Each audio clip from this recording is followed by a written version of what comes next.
एक डर है, खासतौर पे कोविड के दौरान भी एक डर नजर आया, खासतौर पर यूरोपियन देशों में, कि सप्लाई चेन ना टूटे, हमारे जो लगातार जो साजो सामान चीन से आता है वो कहीं से बाधित ना हो। तो क्या मंतोष जी, ये लगता है कि उसका एक ऑल्टरनेटिव भारत बन सकता है, भारत के साथ साथ वियतनाम या दूसरे जो कंट्रीज हैं वो भी बन सकती है? क्योंकि जिस तरीके से राजन सर बता रहे थे कि जो इंडस्ट्री रीलोकेट होंगी वो वियतनाम, भारत, ऐसी कंट्रीज में जाएंगी, तो ये एक बड़ा पर्सपेक्टिव है या फिर एक बड़ी चीजों को देखकर ही इस क्वाड के गठन को किया गया है?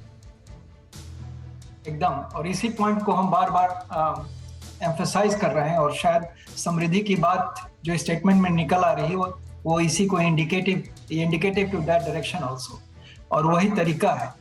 और उसके लिए काफी कूटनीतिक बैक एंड चैनल पे, फ्रंट एंड चैनल पे नहीं, बैक एंड चैनल पे वेस्टर्न पावर से, जापान से हम लोग को करना पड़ेगा वहां पे, लेकिन वही रास्ता है और मेरे ख्याल से उसी तरफ लोग प्रयासरत हैं। इनिशियल दौर में कुछ कंपनीज निकली जो वियतनाम गई, जैसा प्रोफेसर साहब बोले थे, लेकिन अपॉर्चुनिटी उससे ज्यादा है। We are talking about $1 trillion economy, तो एक पोर्शन वियतनाम गया, लेकिन डाउन द रोड काफी अपॉर्चुनिटी है।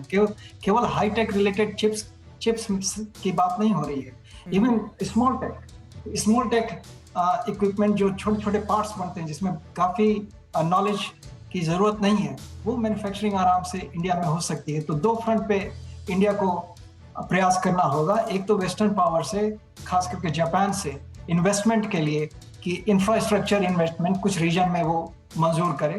और ऐसा नहीं कि जापान ने ऐसा किया नहीं, ऑस्ट्रेलिया में जापान ने किया। जब उनको रेयर अर्थ मेटल का सप्लाई पे रोक लगा तो ऑस्ट्रेलिया के साथ मिलके 2 जगह पे उन्होंने एक्सट्रैक्शन का काम किया। भले और कहाँ से आए, लेकिन एक्सट्रैक्शन वो लोग अब ऑस्ट्रेलिया में करते हैं। मंतोष सर, इसमें जरा मैं आरिफ साहब को भी जोड़ना चाहूंगा, खासतौर पे क्योंकि वो भी काफी देर से इंतजार कर रहे हैं। आरिफ साहब, एक ब्रिगेडियर दत्ता ने एक बात बहुत अच्छी कही थी कि इस पूरे रीजन के अंदर 2 देशों की जो शुरुआत है या फिर उनकी जो आप कह सकते हैं उनकी आज़ादी है, वो लगभग एक ही समय में हुई। एक और देश था जिसकी आज़ादी या फिर जिसकी जो उसका जन्म है वो उसी समय हुआ था, वो था पाकिस्तान भी।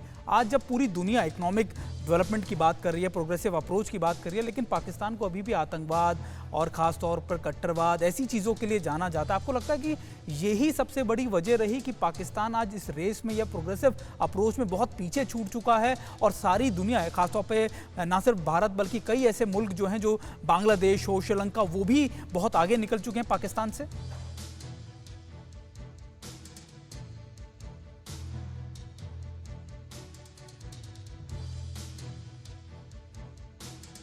आरिफ साहब, आपका जो ऑडियो है थोड़ा सा म्यूट किया हुआ है शायद आपने, मैं चाहूंगा एक बार अगर आप उसको दोबारा से ओपन कर दें अपने ऑडियो को।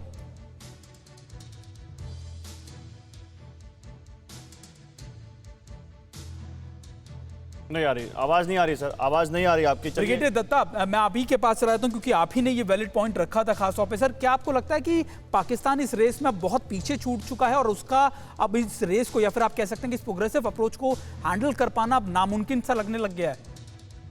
देखिए, पाकिस्तान में तो अब कोई प्रोग्रेस रही नहीं है। Pakistan is a failed state. आप ये देखिए, आपने बड़ा अच्छा पॉइंट बताया था सुमित, कि बांग्लादेश, देखिए बांग्लादेश जो पहले ईस्ट पाकिस्तान हुआ करता था सन 71 की लड़ाई में, आपने देखा उससे पहले, क्योंकि जब इलेक्शन या इंतखाबात हुए थे पाकिस्तान में और शेख मुजीबुर रहमान साहब तकरीबन सारी नशिस्त जीत के वो सत्ता में आना चाहते थे, तो वहाँ जिस तरह का कत्लेआम वेस्ट पाकिस्तान ने ईस्ट पाकिस्तान में किया, जिस तरह का दोहन वहां से पूरा एक्सप्लॉयटेशन ऑफ रिसोर्सेज, वो केवल वेस्ट पाकिस्तान की समृद्धि के लिए किया गया, तो उसको, उस देश को तो बिल्कुल खत्म कर दिया गया था। लेकिन जिस तरह से उसने कमबैक किया है, आज देखिए आप, चाहे वो जूट हो, पटसन हो, चाहे आप गारमेंट या जो फैब्रिक इंडस्ट्री है, बांग्लादेश का एक अपना स्थान है। जिस तरह से उसने अपना एक मुकाम बनाया है, तो आप ये देखिए 2018 में आप इमरान खान साहब की जब सरकार आई थी, 2018 के बाद उन्होंने 12 बार जो वर्ल्ड बैंक है या IMF है उसके सामने गुहार लगाई है कि मुझे माली इमदाद दी जाए। बिल्कुल, आपने बिल्कुल ठीक कहा ब्रिगेडियर दत्ता। अड़ी सोमवार से शुक्रवार शाम 6 बजे सिर्फ TV9 भारतवर्ष पर।